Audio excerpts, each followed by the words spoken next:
Hi, welcome to the CWR podcast. I am CWR team member Daniel Becker up here in Anchorage, Alaska, staring into the Arctic abyss. And joining me from Quincy, Washington, my fellow host, Matt Slater. Hello. Matt, how are things in Washington? I'm finally over that evil sickness that I had for a week. Golly. But things down here in Washington are pretty good. It's all summertime and sunshine out here. Though we did have a very powerful early summer storm about a week ago, and massive winds, just rain coming down. The streets were rivers, trees blowing down, sheds gone, threats of tornadoes. It was crazy. Up here in Anchorage, it is getting into the 70s and bright and sunny, and everybody's out trying to take advantage of the good weather because the cold will be back before we know it. So we're all out trying to, and of course the allergies are hitting heavy too. Yeah, you remember that. Yeah. So great show for you today. We're headed back down south to the state of Florida. So joining us today is Jared Lowe. He's the host of the LOWEdown Podcast. You can find him on TikTok and YouTube. He's got a great show. Let's bring Jared in.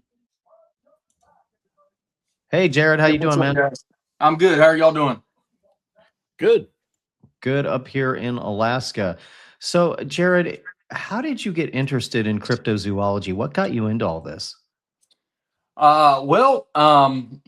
It's something that I kind of have been interested in most of my adult life. I was kind of interested in it as a kid too, after watching like Harry and the Hendersons. It was always an interesting topic to sort of think about and explore, but it wasn't really something that was big in the culture as a child.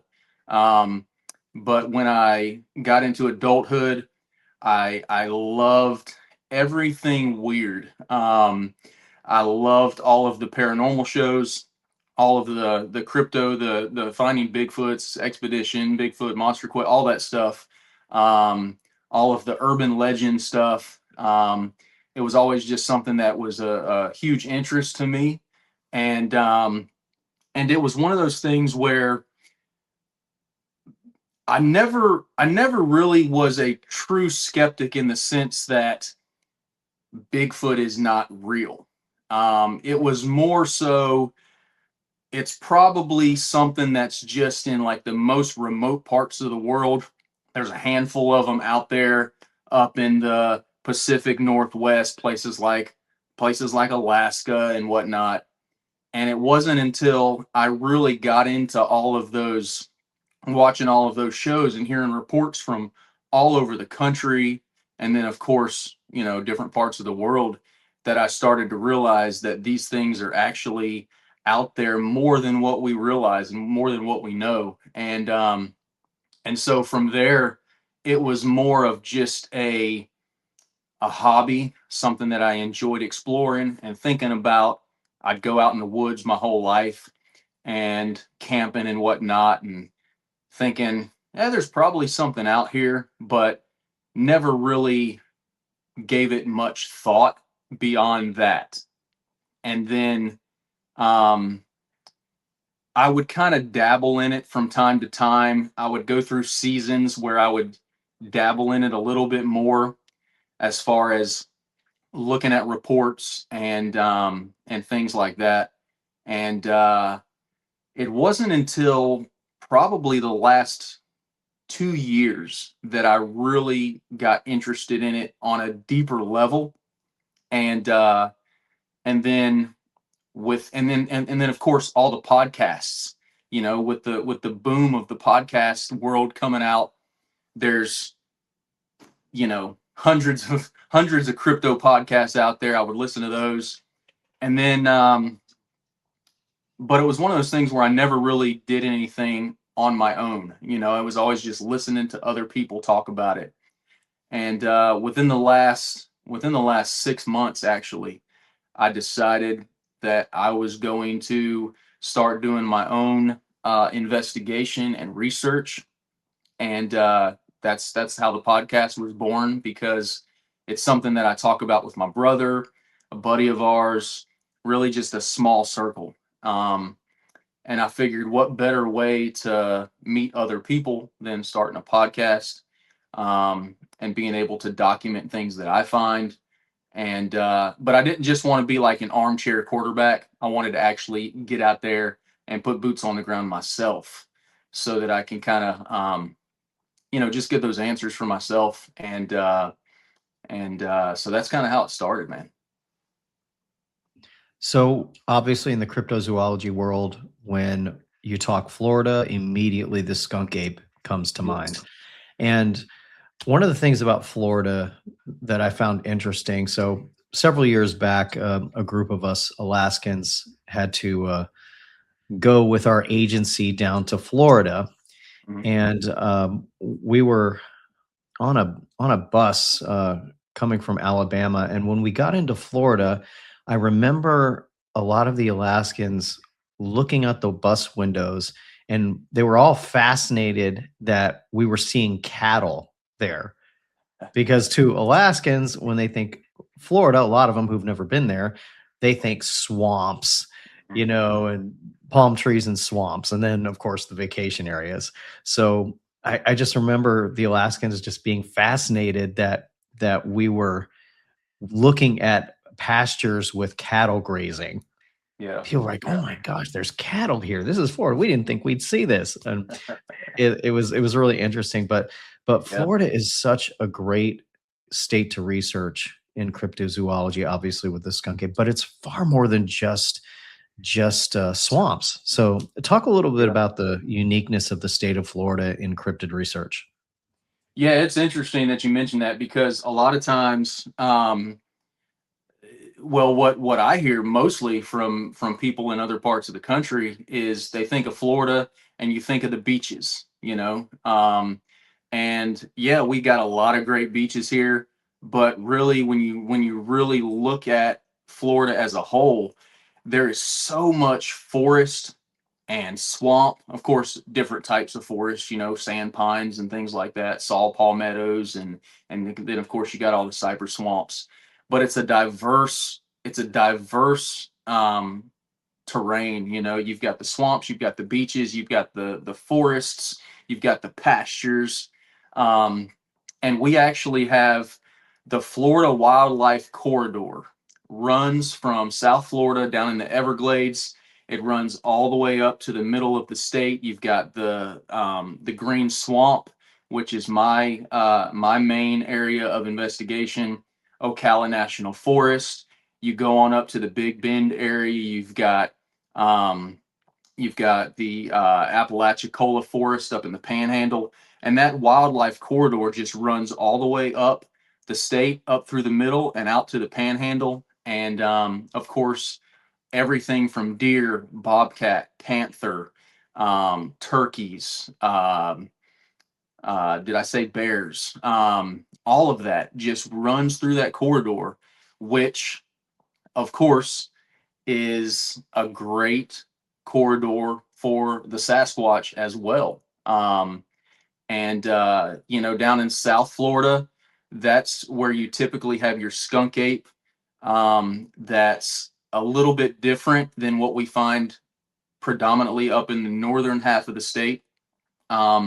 Right around Tampa, right around the area that I'm in, is typically where you find that dividing line between your skunk ape, which is a little bit smaller, more lanky, lean. And then once you get up in the northern half of the state, you find that reports tend to be more of the typical Sasquatch description. Although I think you can sometimes, when you look at the reports, you kind of find some crossover as well. So you become the guy that has been studying all this, and then you decide to step out and start conducting your own research. So tell us about that, and tell us about your unique research area. Yeah, so I decided I would get into it, like I said, and just start doing my own research so that I can be a little bit more knowledgeable when I'm talking to other people as well about what's going on. And the area, like I said, that I investigate mainly is the Green Swamp.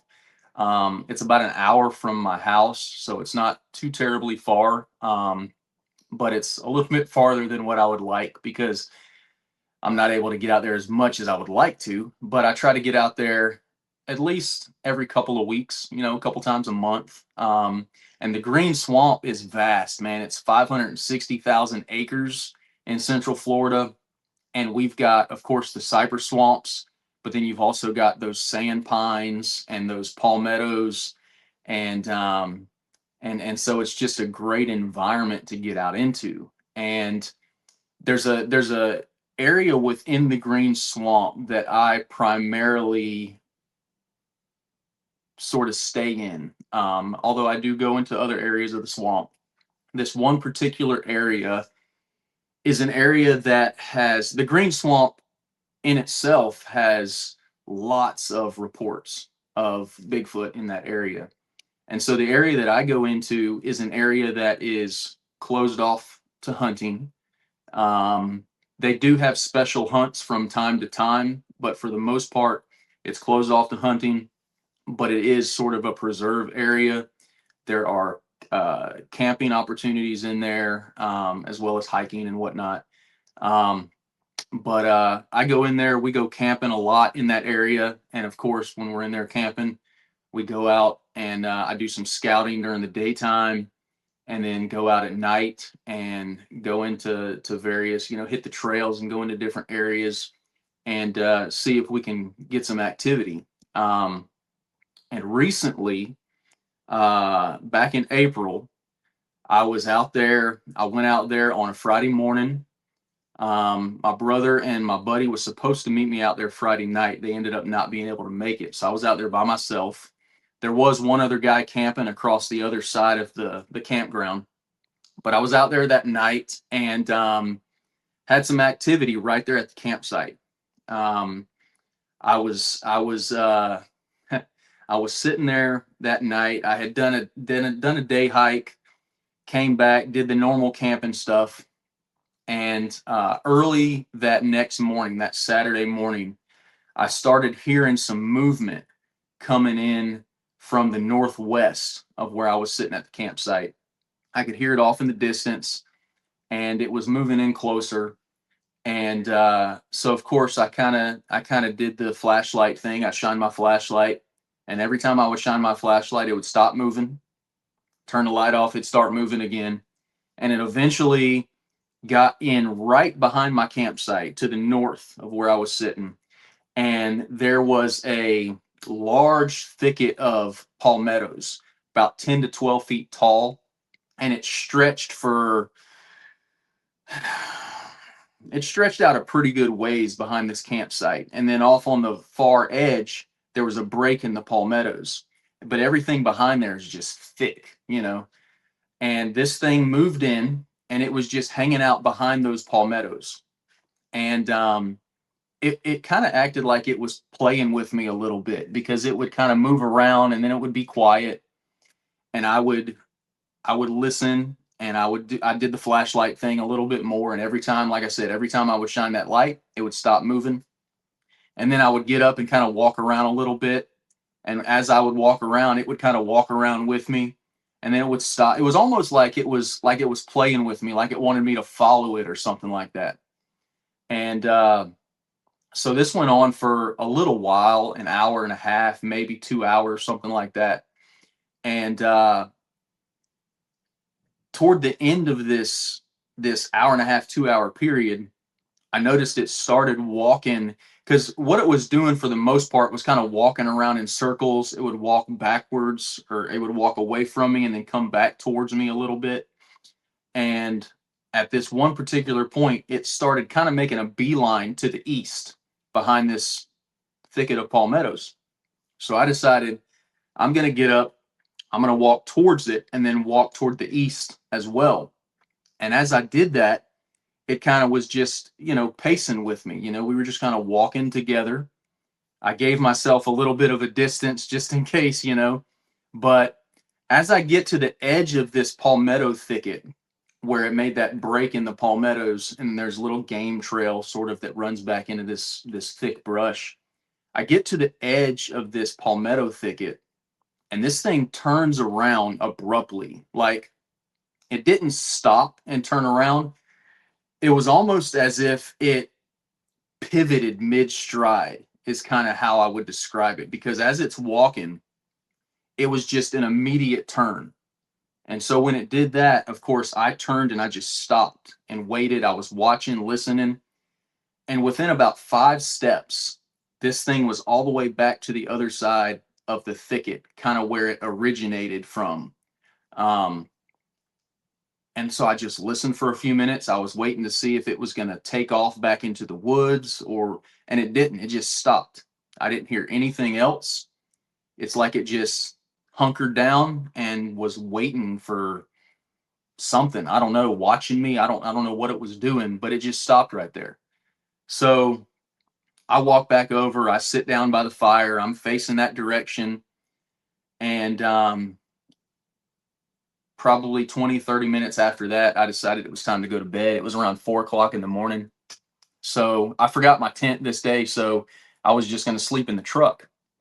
So I started packing up my stuff, and I left a few things sitting out on the picnic table intentionally, because I wanted to see if it would mess with anything. If there was anything out there, I wanted to leave something there to see if it would mess with it. So I get in the truck. I had a second phone with me that I was using as an audio recorder. I set that up on top of the cab of the truck, on the roof, and I had it recording audio. I get in the truck. I sit in the driver's seat. I lay the seat all the way back, start getting comfortable, getting ready to go to sleep. And I just started scrolling on my phone, TikTok or whatnot, for a few minutes before I was going to fall asleep. And within roughly 10 minutes of me laying back there in the truck, I'm still scrolling on TikTok, and something hits the back glass right behind my head. And so, not like something hit it, but like something was thrown at the back of the truck. And so it's a 2003 Ranger. I've got my head, I got the seat laid back, so my head's literally right up against the glass. And this thing hit the glass right behind where my head was laying. And, you can tell the difference between twigs falling out of the tree and something actually hitting the back glass. And so I was confident that this thing was thrown at the back of the truck. So, and it sounded like, it wasn't like a rock or anything. It sounded like either a pine cone or a small branch that, when it's rotten, or even sometimes when it's waterlogged or whatever, and they get rotten, you can kind of pick them up and they just kind of disintegrate. You could just kind of crush them up in your hand. So it's kind of soft. That's kind of what it sounded like. And so at that point in time, I had the thought that I was going to open the door. I actually reached for the door handle. I had the thought to open the door and get out and investigate and see what was going on. No sooner did I have the thought to open the door, I had the thought, no, I don't want to do that. Because, I don't know. You're out there in the middle of the night. I'm tired. If I would have got out and saw this thing standing there behind the truck or whatever, I don't know what I would have done. So I was just like, no, I'm not going to deal with that tonight. I'm going to go to sleep. So I pull the covers up over my head, because I don't want to open my eyes in the middle of the night and see something standing over me, So pull the covers up over my head and I go to sleep. And so the next day I wake up, I get out and I'm looking around the truck to see if I can find what that was thrown at the back of the truck. But, the ground is littered with all of those little branches and pine cones and stuff like that. So I couldn't really make a positive ID as to what was thrown. But I definitely knew something was thrown at the back of the truck. So a few days go by, I'm going through the audio, and I'd got about 8.5 hours, 8 hours, 45 minutes of audio that night. So I haven't even had a chance to go through all of it, even to this point. but I was able to find audio of me getting in the truck. A few minutes later, you can hear something walking around, and then you hear that hit the back of the truck, and then you hear more walking around.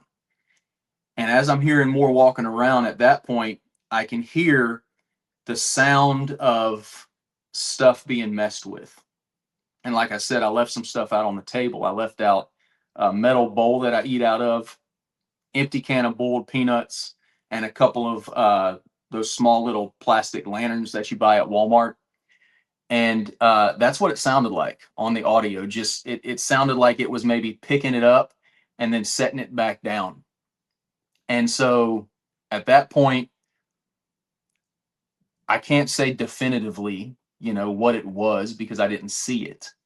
But in my mind, it had to be something with hands, in order to pick stuff up, in order to throw something, So that really that just got me even more interested in getting back out there even more to find out what exactly is going on out there. Interestingly enough, a couple of weeks after this happened, I find out secondhand. I haven't been able to confirm it, but I did find out that there was a daytime sighting at a nearby state park. And as the crow flies, it's like a couple of miles maybe from where I was at. And the timeline adds up to when I was out there and had this activity happening. So, even though I can't say definitively, I believe it was a Sasquatch, based on all of that information, everything that I experienced that night, as well as that daytime sighting that happened at the state park. And so yeah, that just makes me even more, because that was really the first time that I would say I knew for certain, pretty certain that there was a Sasquatch close by. So now you've got this great area there with activity. So moving forward after that, were you able to try out any gifting or put any game cameras up or anything like that? And what's your plans for the future for that area? Yeah, so after that happened, I went back out there. Well, actually, the next night, Saturday night, I forgot to tell you this. I wasn't originally planning on staying Saturday night, but my brother and my buddy weren't able to make it Friday night. They said, "Hey, are you going to be out there Saturday night? We'll come out." So they did. So Saturday night, again, I set up the audio recording and we're sitting around the fire about 3 o'clock in the morning. We hear some screams coming from off in the distance, and I was able to capture those on audio. Just it was weird, man. It was creepy. But 2 weeks after that happened, we were back out there again. I had my son and my brother with me, and we did the whole camping thing. And we were actually going to hop in the truck and head to a different area of the swamp about 20 miles away. And as we hop in the truck, my brother's sitting in the front seat with me. My son is in the bed of the truck. And we leave the campsite. We get on the road going out. We got about a quarter mile down the road, and I realized I'd left something back at camp, so I had to go back and get it. Me being, I don't know, dumb, just trying to have fun, instead of turning around, I just put it in reverse and backed up all the way down the road. We get down the road, I get back to where the campsite is, and I back up just beyond the entrance to the campsite. I drive into the campsite. As I'm driving into the campsite, my son from the back of the truck, he says, "I just saw something creepy." He actually said something else, but I don't know if I want to repeat it on your show. But he said, "I just saw something creepy." I was like, "What'd you see?" he said it looked like a person walking in the middle of the road. And I'm like, what? He said, yeah, it looked like a person. But then he's like, well, it was probably just tall grass.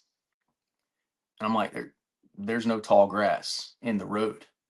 So I go to the campsite, and I'm kicking myself now, because I wish as soon as he would have said that, I would have went right back. But I go to the campsite, I grab what I need to grab. We get back out there. And when we get back out there, my son looks down the road, and now he's really freaked out because there's no tall grass in the road. So I've talked to him since then. He doesn't know what it was. He couldn't make out any detail. He just saw something that looked like a person shaped figure walking in the middle of the road. So that was interesting. I was able to go back into this area yesterday, which would have been June 5th. I went back in there. It was the first time I've been able to go back in there since the end of April. I tried to go back in there in May, and I couldn't get back in there. You go in there and you have to pull permits to get into this area, which usually isn't a problem. But I tried to get back in there in May. I couldn't get a permit for it. Everything was blacked out. And so I called the state and I said, hey, I'm trying to go camping, but the sites, everything's blacked out. And so the gentleman that I spoke with, he told me, he said, yeah, that area is going to be shut down for at least a month. And so, me being me, I straight up asked the guy, I said, what's going on? Are they doing maintenance in there? And he kind of paused for a second, and he said, yeah. He said, they have to go in and dig up that whole campground area to replace the water pipes. So it's they have non-potable water in there. There's no electricity, but they do have non-potable water, for washing hands, washing dishes, equestrian people come in there, from time to time. So he tells me they got to dig up the campground to replace all the water pipes. Okay. All right, I'll check back the beginning of June. In the back of my mind, I'm kind of thinking, all right, what's really going on? So I go back out there yesterday. There's no signs that any work has been done out there whatsoever. There was no digging done out there, nothing. Everything was exactly the same as it was before. In fact, a pile of firewood that I had left out there the last time I was there in April was still there at the same spot. So, take it however you want to take it. But in my mind, I'm thinking there was something else going on in there. There was another reason they had that closed off. And for whatever it was, they're not wanting to divulge that information. So, it really makes me wonder, with the sighting that happened at the state park, which is in close proximity, the activity that I was getting, possibly other people have had activity out there as well. Like I said, this area, there's been lots of reports in this area. So it just makes me wonder what they were really doing out there when they had this area closed. But when I went out there yesterday, I went into a couple areas out in the, out on some of the trails that I had gone into before, and was just looking for, normal signs of, Sasquatch evidence, things like that. Tree breaks, things of that nature, which of course, with the tree breaks and arches and stuff like that, it's hard to determine a lot of times, especially with the storms that we get, the hurricanes, the daily thunderstorms that we get can produce winds upward of 50 miles an hour. So it's really hard to determine a lot of that stuff. But it was strange yesterday because the whole area just felt different. It's really hard to explain. When I've been in there before, like I said, out on the trails and things like that, going off trail into these swampy areas and whatnot. Um, I always sort of had this feeling like something else was out there, but yesterday when I was there, it was a weird feeling. It felt different. I don't really know how to describe it other than I felt alone. Um, I actually did a YouTube live while I was out there, just kind of taking everybody along with me and what I was doing, kind of explaining everything. But the trails were all grown up; they weren't maintained. It was just a different feeling. But I'm gonna get back out there some more and try to see if I can come across anything, if I have some more activity at that campsite. I wasn't able to camp out there this weekend, but I plan on going back out there because there have been instances where there have been sightings, and these sightings are reported, and then right after these sightings come in, the state comes in and does controlled burns and things like that. Um, which, of course, the assumption or speculation is that they're trying to scare the Sasquatch out of that area with these controlled burns. Now, there was no sign of any recent controlled burns when I was out there yesterday, so I don't know if if that's what's going on. But um, like I said, it raises a lot of suspicion and a lot of question in my mind. So, like I said, I want to get back out there and try to see if I can stir up any more activity, find any more evidence. And it's possible that maybe they did do something in there to kind of cause them to move out of that area. I don't know, but I'm gonna try to get to the bottom of it at least. No, I want to go over to Matt for a second. Matt, when Yeah. we hear stories like this of pattern changes and closed areas and Yep. lack of evidence and explanations, what are some of the things that you think about? I, there's got to be something in there. I mean, this. I think you've walked into a scenario here that is. It's. I mean, it's current, it's live, it's active, and it's happening right now. Hmm. And it's like you've got something out there in that swamp. Because I mean, you've seen it. You've interacted with it. There was the sighting at the national park, state park, very close by, and it's residing in this area. The state's trying to do something about it, but they're not successful. Yeah. And now your research is coming right in to the middle of this scenario, and you got an opportunity here to get some real good stuff. Yeah. Yeah. It's Yeah, it's definitely interesting because I know that you guys have had on some people that have talked about the telepathy and whatnot. I've got a contact who has had some communications from the Sasquatch in this area of the Green Swamp. Not particularly this exact area that I'm talking about, but in the Green Swamp itself.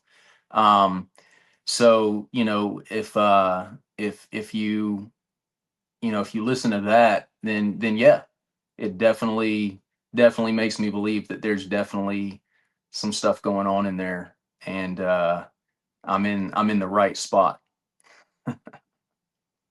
Yeah, we're all three of us are in unique locations. And another thing I wanted to ask you about, the three of us being in these different locations, the Sasquatch in these locations have different reputations. Hmm. So down like up here in Alaska, the reputation is they're more aggressive. Hmm. But down where you are, what's kind of the reputation there? Yeah, they seem to be more aggressive based on a lot of the reports, but it's kind of a mix. The the skunk ape they seem to be a little more aggressive, at least based on what I've read and what I've heard from other people who have had direct contact. But then there's also a lot of reports of them just kind of just messing with us. I was up in North Florida last weekend. And I was up there at Torreya State Park. If you're familiar with Stacy Brown, him and his dad got some thermal footage out of there back in 2012.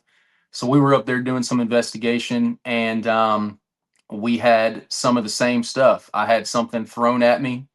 We were up on this bluff. I had something thrown at me. We were whistled at. We heard stuff walking around, but it didn't seem aggressive at all. And so, yeah, it seems to be a mix. And I think a lot of that, in my opinion, I think a lot of that has to do with our intentions. If we have the right intentions, we're not being aggressive. We're not there trying to, harm them or anything like that. I feel like they can pick up on that in some way. I don't know how, but I feel like they can pick up on that. And I feel like it's more of just like, hey, we're here. We know you're here too,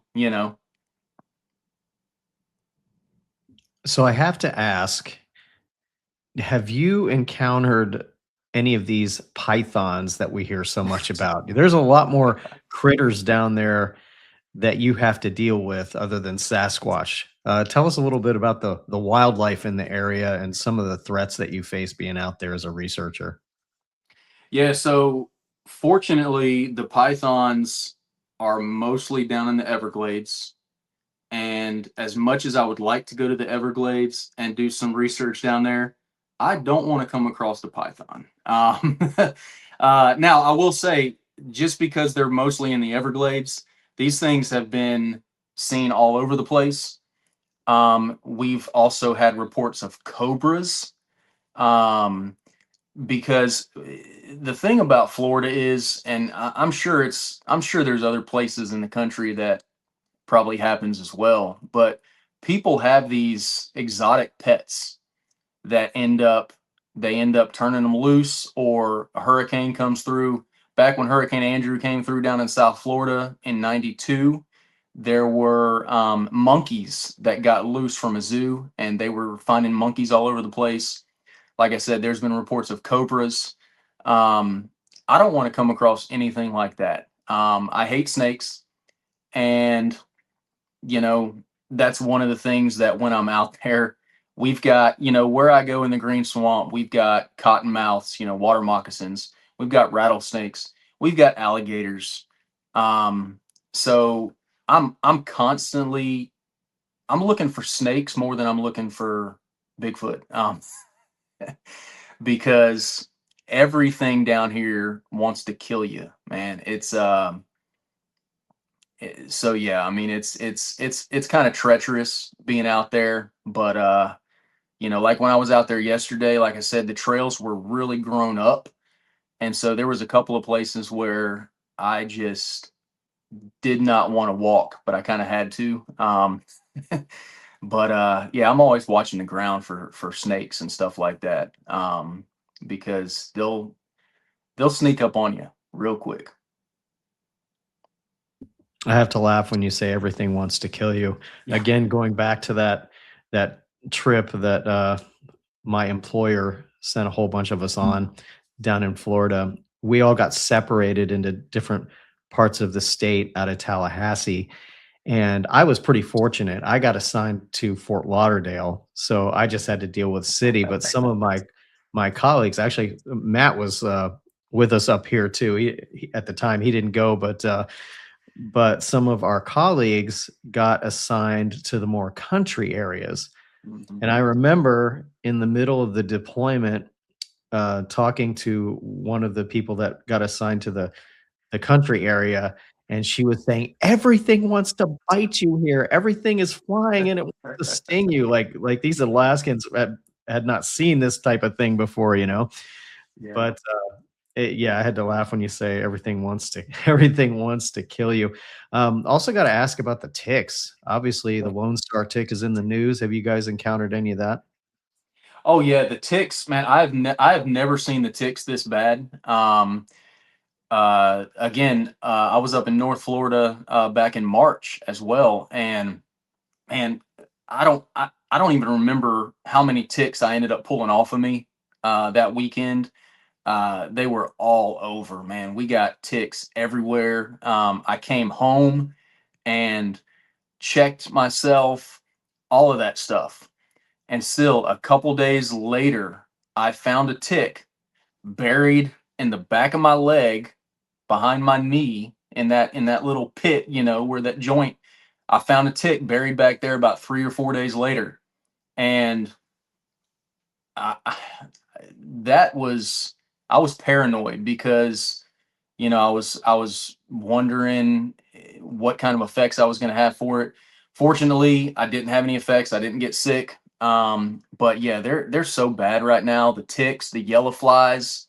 The yellow flies absolutely ate me up a few weeks ago when I was out there. I had whelps on my arms for over a week from the yellow flies. So yeah, I don't remember them ever being this bad. Um, and but man, they're bad. I don't know. I've heard reports of people finding boxes of ticks on their property, farmers and stuff like that. Um, don't want to get into too many conspiracy theories, but Yeah, it's a very, very hot topic in the news. And before I throw the ball to Matt to bring us home, we like to ask all of our guests, and there's no wrong answer. What do you think Bigfoot is? well, um, I don't believe that it's just an ape. I think if it was an ape, we would have it. It'd be captured. You know what I mean? But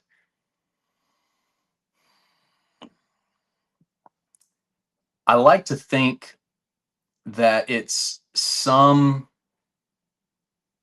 people group, some ancient people group, relic hominid of some sort. However, I think there's something deeper going on.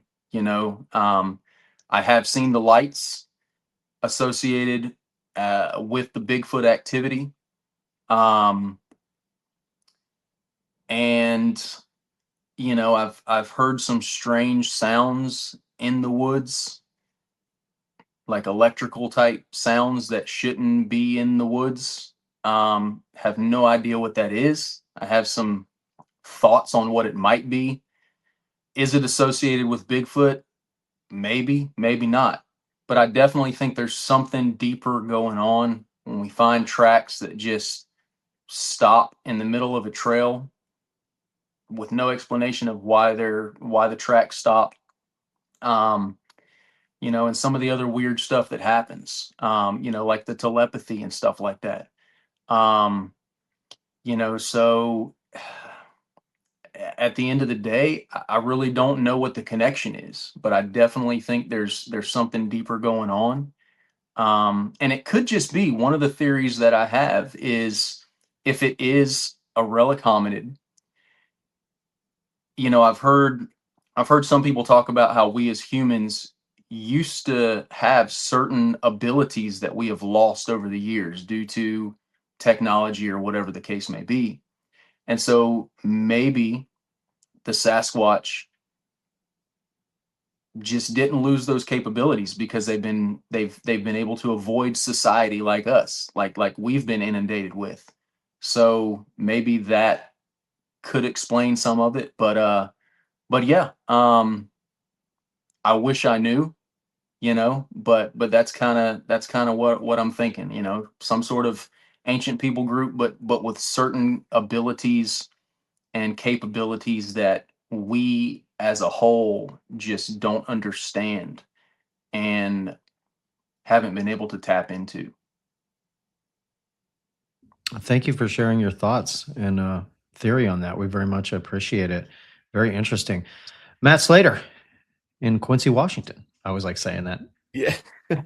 Little Quincy, Washington, out here in the middle of the desert. Yeah, well, thank you for coming on the show today. You have a really, really good situation brewing there in the swamp. This Yeah. seems like sort of a scenario conflict between Sasquatch and the state trying to do stuff. And, anytime that there's like action happening, that stirs up stuff. Mm-hmm. And, the research can capture that.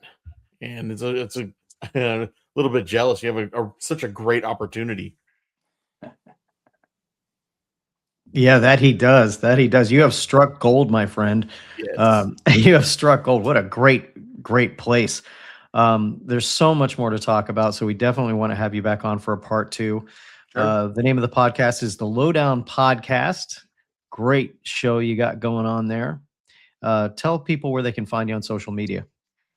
Yeah, so I'm on Facebook, the Lowdown, and that's LOWE, the Lowdown on Facebook, TikTok, the LOWEdown Podcast, Instagram, the LOWEdown Podcast, YouTube, the LOWEdown FL, and yeah, I think that's, and then of course, all the podcasts, Spotify, Apple, all that stuff, I'm there as well.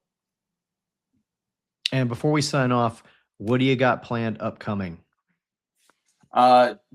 Just more investigation, man. I did like I said, when I was out in the field yesterday, I did a YouTube live while I was out there. I'm going to be doing more of those coming up. And then we've got the Florida Bigfoot conference coming up next week in Ocala. I'm planning on being at that if everything goes well and everything works out. And then there's some more possible collaborations coming up in the future. That if it all works out, I'll be putting more information out about that as well. But yeah, just continuing the research there in the green swamp, and hopefully coming up with some good evidence and things of that nature to put out for the people. All right. Again, so much more to talk about. Definitely want to have you back for a part 2. Jared Lowe, researcher and host of the LOWEdown Podcast from the great state of Florida. Thank you so much for being with us. We really appreciate it. Yeah. So thanks for having me. I'm sorry, go ahead. No, I just said thanks for having me. It's been great, guys. Really. Yeah, and I mean that. We definitely want to have you back for a part 2 because there's so much more to talk about. And we're really looking forward to following your research and seeing what other discoveries you come across. And also, I have to throw in that that when your audio work that you did, putting the phone out on the top of the vehicle, great idea. And researchers that delve into the audio aspect of cryptozoology, that takes a lot of time and a lot of dedication. So hats off to you, my friend, for undertaking that audio task as well, because that's a pretty big investment. Yeah. And right now I'm just kind of getting started, so I'm working with what I have, and the phone, I've got 2 phones that that I use, and so I'm making the most of it. So all right, we look forward to following you and see what you come across in the future. Can't wait to have you on again. So for myself, Daniel Becker, up here in Anchorage, Alaska, for my fellow host in Quincy, Washington, Matt Slater, for Jared Lowe from the LOWEdown Podcast, thank you so much for being with us, and we will see you next time. Thank you.